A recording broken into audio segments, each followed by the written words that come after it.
Last weekend, Deacon Brad commented on the parable that we had that precedes this one about that conniving servant, and he called that parable a wake-up call.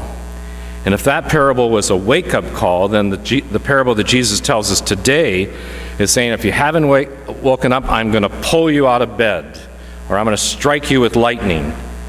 Because this parable today is a powerful reminder that our Christian way of life is not just about trying not to hurt anyone or to stay out of trouble.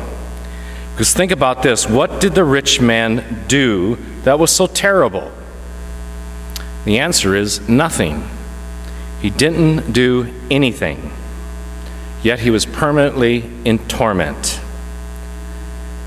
And be reminded too that Lazarus is not described in any particular way as being virtuous or a good man, simply that he was poor, and that he was lying at the doorstep of this rich man, covered with sores. So the rich man, in a sense, probably has walked by him many, many times, didn't even notice him, ignored him, and obviously did nothing for him. So this might beg the question for you and me, who is at my doorstep and who is at your doorstep, that we do not even notice or care about. Let's think of some possibilities. Perhaps it's the people right here in our community who are materially poor and frequent the care team or the food pantry, or who use food stamps.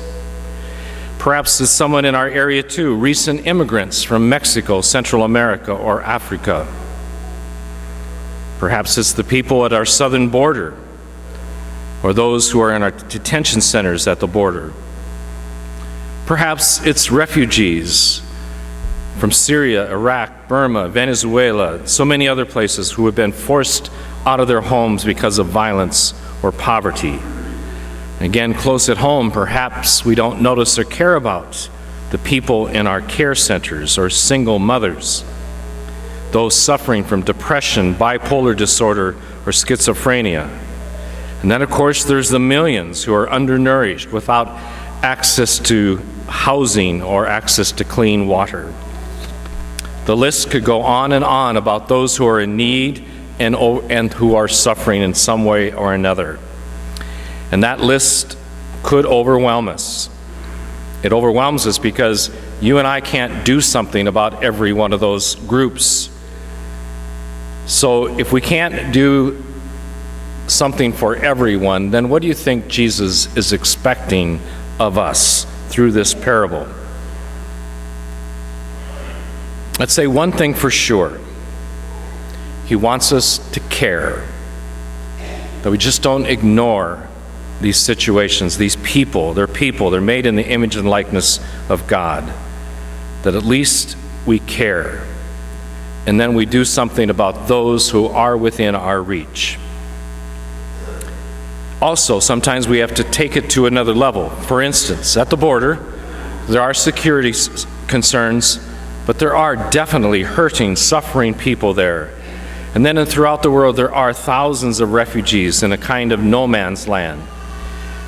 If we care about them, then we have to take that care to our government leaders and to ask them to care. And I realize that there are varying and different views about what to do about these situations. There are many difficult situations that face us in our state, in our country, in our world. But we have to care and ask those in leadership to care and try to work together for solutions. And we got to be careful about using excuses. We don't know anything about Lazarus, how he became poor, whether there were no jobs, or whether he was lazy, or what. We don't know. Jesus just simply says he was poor, and obviously the rich man should have done something about it, rather than being absorbed in himself. Now, this is a very challenging message today, but on the other hand, I think you and I are very fortunate because we belong to the Catholic Church. And locally and universally, the Church, it's obvious, cares about those in need and those who suffer in our world.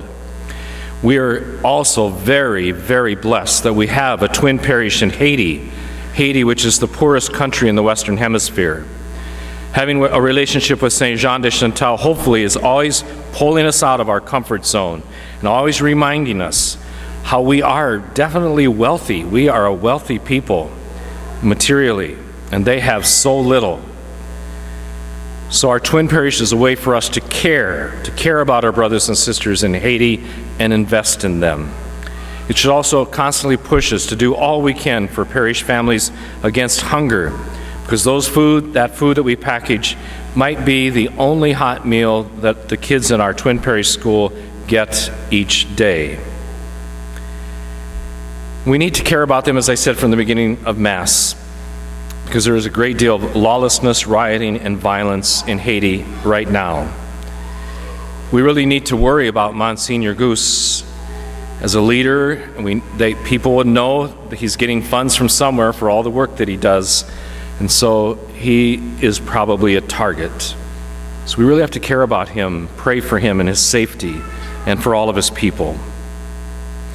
Also, too, sometimes I think we might get kind of tired from our second collections, but having a collection for Catholic Charities, Catholic Relief Services, World Mission Sunday, and so much more is always a way to keep reminding us about the poor locally and throughout the world. All of this is really good for us and helps us to stay healthy and keeps us from being self-absorbed, so that we do notice people who are in need and suffering. So let's keep this truth always in mind. The Lord hears the cry of the poor. Blessed be the Lord.